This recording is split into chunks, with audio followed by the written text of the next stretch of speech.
Hi guys, అందరు ఎలా ఉన్నారు? బాగున్నారా? నేను కూడా చాలా బాగున్నానండి. నాకు ఎందుకో అండి పకోడీ అంటే పెద్దగా ఇష్టం ఉండదు, కానీ ఈరోజు బయట చల్లగా ఉంది వాతావరణం, ఎందుకో పకోడీ అయితే తినాలనిపించిందండి. అందుకే చేశాను. అది కూడా రెండు రకాలుగా చేశానండి. ఇలా క్రిస్పీగా చేస్తేనేమో మా వారికి ఇష్టం. మనకి స్వీట్ షాప్లో బయట బండి మీద దొరుకుతుంది ఇలా క్రిస్పీగా, చాలా కరకరలాడుతూ ఉంటుంది. అలాగా ఇదైతే మా అమ్మ వాళ్ళు చేసేవాళ్ళండి. నాకు అదే చాలా వరకు అలవాటు, మెత్తగా చేసేదాన్ని. మా వారికి అస్సలు ఇష్టపడేవాళ్ళు కాదు. ఏంటి ఇలా మెత్తగా ఉంది, బయట చేస్తే బాగుంటుంది, క్రిస్పీగా కరకరలాడుతూ ఉంది, అలాగే చేయొచ్చు కదా అనేవాడు. కానీ నాకు అప్పుడు చేతగా కొన్ని కొన్ని మార్చుకుంటూ చేసుకుంటూ ఉన్నా. అప్పుడు ఇంత మాకు తెలిసినంత వరకు ఫోన్లు, ఇంత యూట్యూబ్లో ఇవన్నీ చూసేంత లేదు. కొన్ని కొన్ని మార్చుకుంటూ చేసుకుంటూ వచ్చానండి.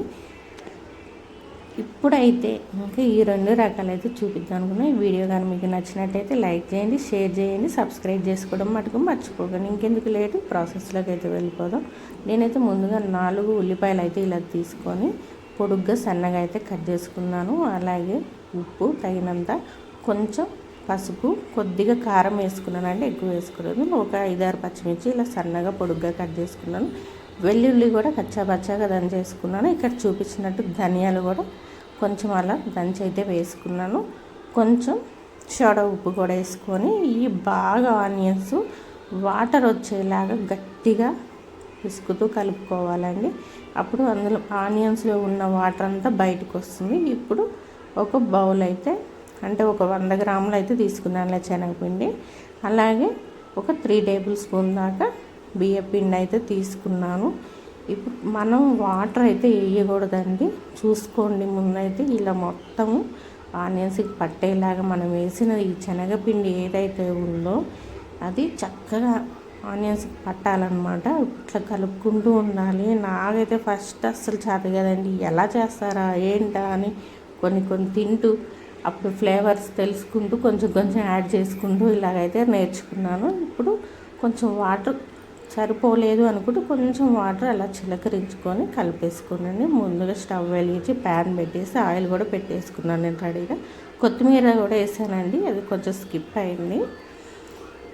ఆయిల్ హీట్ ఎక్కాక ఇంకా మనమైతే పకోడీ అయితే వేసుకున్నామండి.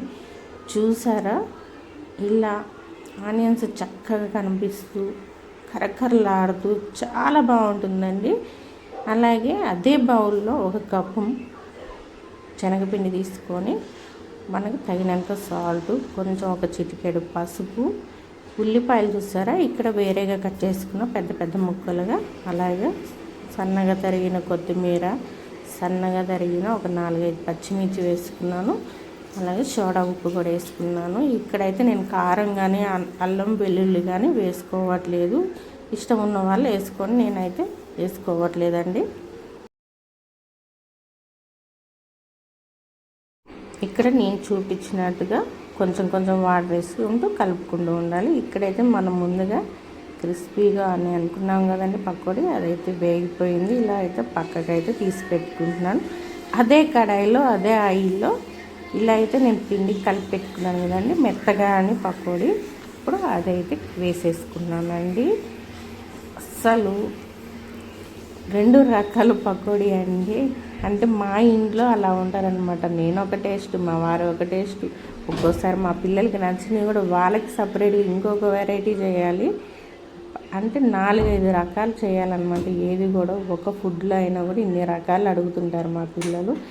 ఈ వీడియో కానీ మీకు నచ్చితే లైక్ చేయండి, షేర్ చేయండి, సబ్స్క్రైబ్ చేసుకోవడం మటుకు మర్చిపోకండి. అలాగే ఎలా ఉందో కామెంట్ అయితే చేయండి.